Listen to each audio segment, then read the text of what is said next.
Okay, sindihan na natin. Lagyan natin ng oil. Tapos ng oil lang mainit-init na.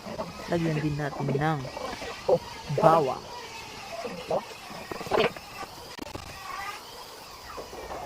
Bawang, lagyan natin, isa natin yan. Lagyan natin ng kamatis.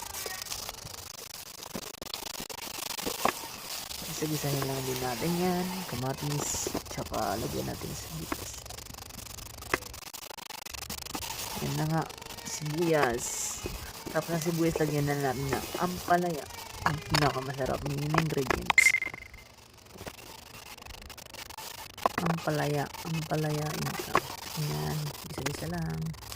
Tapos, lagyan na natin yan ng timpla pagkatapos mainit-init na. Kung mainit-init na, pwede na yan. Salt to taste. And then, lagyan natin ng konting sugar niyan. Mamaya. Ganyan lang yan.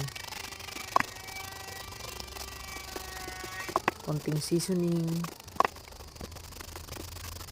Kayo, ano ba yung nilalagay niyo sa balaya niyo? Hindi ko ba? Hindi. Ikaw pinapagpitan. Yun na nga. Mekos na natin yan. Mekos mo pa. Ayan na nga. Dito na tayo sa exciting part. Ay, dan. Tawang. Magalang ang bagay. Magalang pa.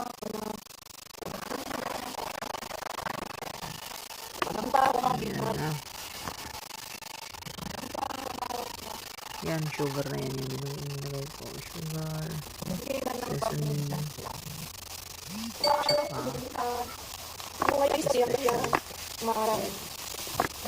Galing pa sa merkado yan. Okay, and that's all. Maluto na. Let's go. Tikman natin yan.